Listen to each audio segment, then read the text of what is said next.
नेपाली सार्वभौम भई फैलिएका मेची महाकाली सायो थुङ्गा फुलका हामी एउटै माला नेपाली सार्वभौम भई फैलिएका मेची महाकाली प्रकृतिका कोटि कोटि सम्पदाको आचल वीरहरूका राजधानी स्वतन्त्र अचल ज्ञान भूमि शान्ति भूमि तराई पहाड हिमाल अखण्ड यो प्यारो हाम्रो मातृभूमि नेपाल बहु जाति भाषा धर्म संस्कृति छ विशाल अग्रगामी राष्ट्र हाम्रो जय जय नेपाल।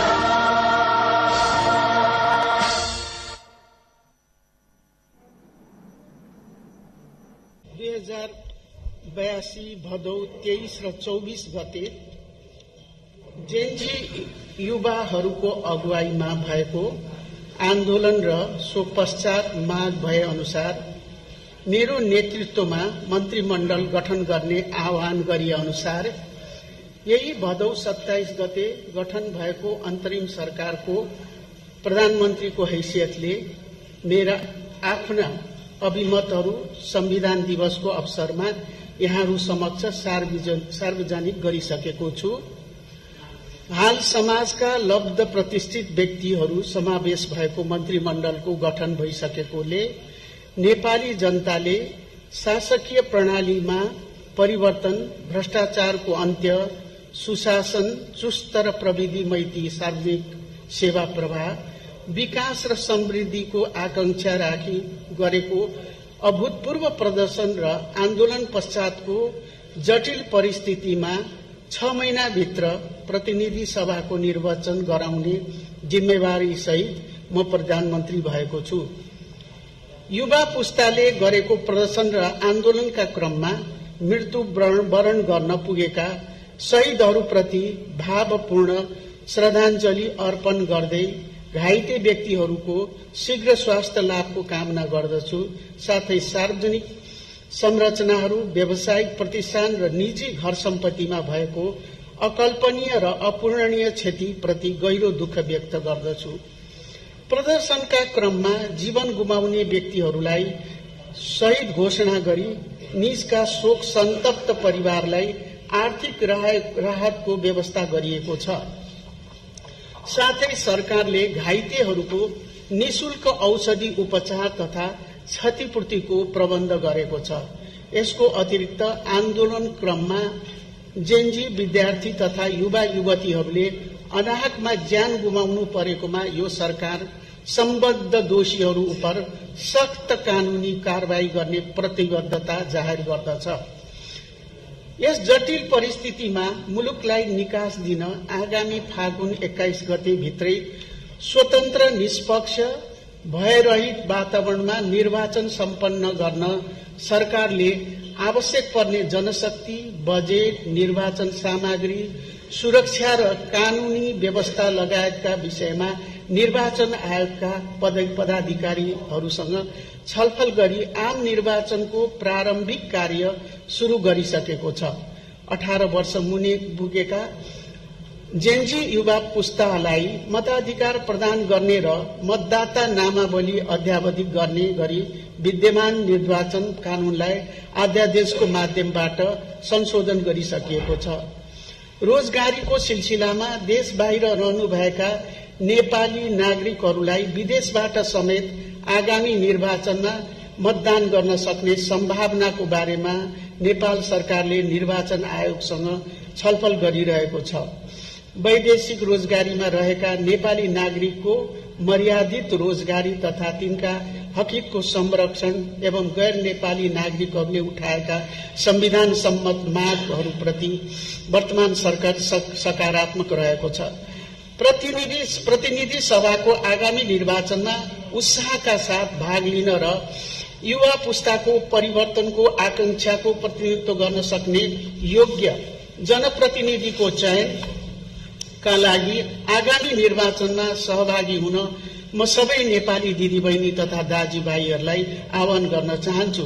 स्वतन्त्र, भयरहित तथा निष्पक्ष निर्वाचनलाई सफलतापूर्वक सम्पन्न गर्न सबै राजनैतिक दल, नागरिक समाज, सञ्चार जगत तथा सम्बद्ध सबै सरोकारवालाहरूलाई सक्रिय सहभागिताका लागि समेत आह्वान गर्दछु।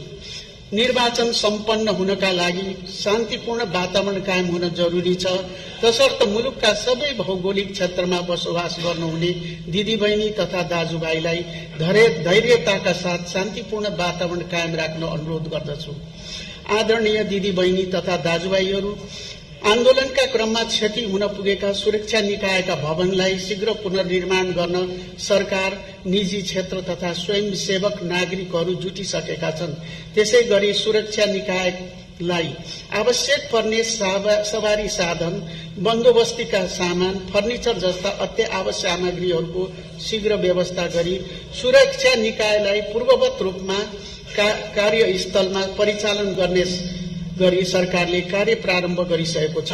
6 महिने कार्यविधि रहेको चुनावी सरकारले आन्दोलनमा अभिव्यक्त सबै काम गर्न सक्ने अवस्था छैन।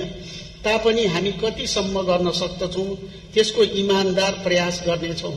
सरकारी निकायबाट प्रवाह हुने सेवामा सहजता महसुस हुने गरी बिना झन्झट कुनै रिश्वत नलिई सेवा प्रदान हुने कुराको सुनिश्चितता दिलाउन चाहन्छु।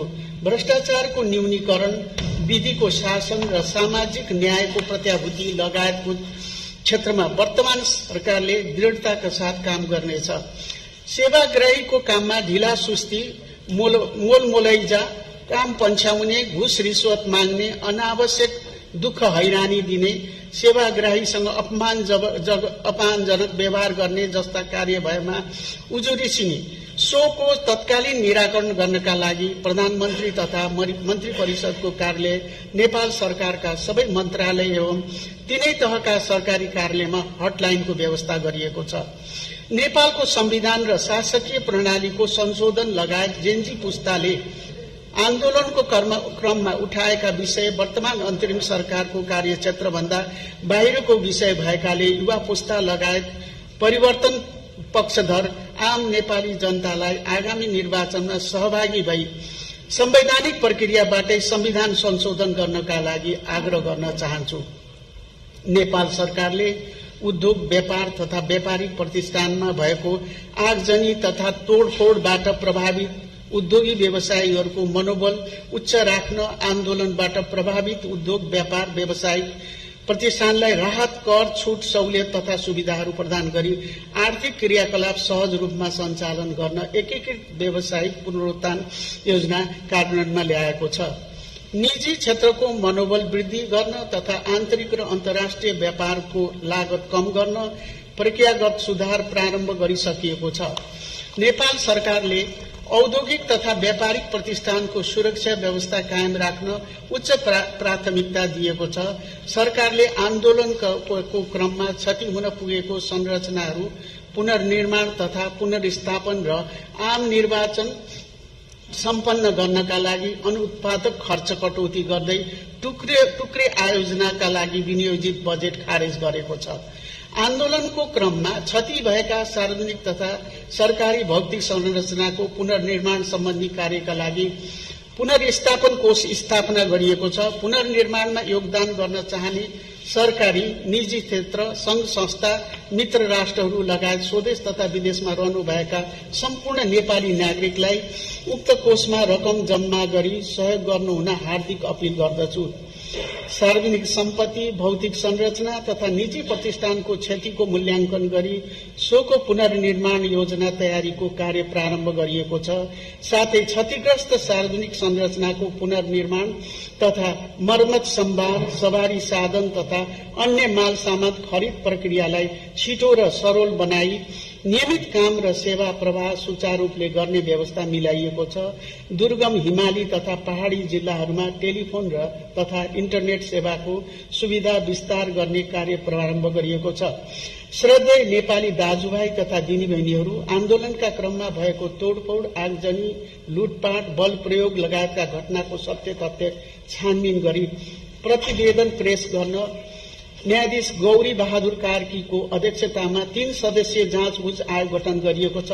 वर्तमान सरकारले विगतमा भएका भ्रष्टाचारको सन्दर्भमा यो छोटो समयमा प्रष्ट जानकारी पाइसकेको छ, तसर्थ त्यसको आवश्यक छानबिन गरी दोषीलाई कारबाहीको प्रक्रिया अगाडि बढाउनेछ। प्रदर्शनका क्रममा व्यक्तिका निजी घर तोडफोड र आगजनी हुँदा स्वाभाविक रूपमा देखिएको नगद रकमका सम्बन्धमा सरकारका सम्बद्ध निकायले छानबिनको कारबाही शुरू गरिसकेको छ। संघीय लोकतान्त्रिक गणतन्त्र प्राप्तिका लागि भएका त्याग, बलिदान एवं संघर्षबाट प्राप्त उपलब्धिलाई संस्थागत गर्दै वर्तमान जेनजी आन्दोलनले उठाएका आवाजहरूलाई सम्बोधन गर्न सबैले हातेमालो गर्नुपर्ने अवस्था छ। मुलुकको स्वाधीनता, सार्वभौमसत्ता, भौगोलिक अखण्डता र राष्ट्रको रक्षार्थ हामी सबै नेपाली एकबद्ध भई विवेक पुर्याएर अगाडि बढ्नु पर्ने परिस्थिति छ। तसर्थ यस विषम घड़ीमा मेरो नेतृत्वको अन्तरिम सरकारलाई दिएको जिम्मेवारी पूरा गर्न सबै राष्ट्रप्रेमी नेपाली नागरिकबाट पूर्ण सहयोगको अपेक्षा गर्दछु। गुणस्तरीय सम्मानपूर्वक जीवन, आर्थिक विकास र समृद्धि, सामाजिक न्याय र भ्रष्टाचारको अन्त्य जेनजी युवा पुस्ता र हामी सबैको साझा एजेन्डा भएकाले यी लक्ष्य प्राप्तिमा कति पनि समय खेर नफाली आम नागरिकले आफ्नो क्षेत्रबाट योगदान गर्नुपर्ने खाँचो देख्दछु। युवा पुस्ताको सोच र भावना बमोजिम सम्पूर्ण राष्ट्र सेवक कर्मचारीहरूले आफूलाई रूपान्तरण गरी नागरिकको अपेक्षा पूरा गर्ने कार्यमा अग्रसर भई उच्च मनोबलका साथ आफ्नो जिम्मेवारी वहन गर्न आह्वान गर्दछु। मनोबल कमजोर पार्ने खालका क्रियाकलाप एवं गतिविधिमा संलग्न नभई आफ्नो तोकिएको जिम्मेवारी पूरा गर्न क्रियाशील हुन राष्ट्र सेवक एवं सम्बद्ध सबै पक्षलाई अनुरोध गर्दछु। आसन्न चाडपर्वहरूमा खाद्यान्न लगायत उपभोग्य सामग्रीहरूको आपूर्ति, यातायातको सहज प्रबन्ध र सुरक्षा व्यवस्थालाई मजबूत बनाउन राज्यका सबै संयन्त्रलाई सक्रिय बनाइएको बेहोरा जानकारी गराउन चाहन्छु। अन्तमा 2082 सालको बडा दशैं, तिहार, नेपाल सम्बत, छठ लगायतको पर्वको अवसरमा समस्त नेपाली दिदीबहिनी तथा दाजुभाइहरूलाई सुख, शान्ति र समृद्धिको हार्दिक मंगलमय शुभकामना व्यक्त गर्दै आन्दोलनका घाइतेहरूको शीघ्र स्वास्थ्य लाभको कामना गर्दछु। धन्यवाद।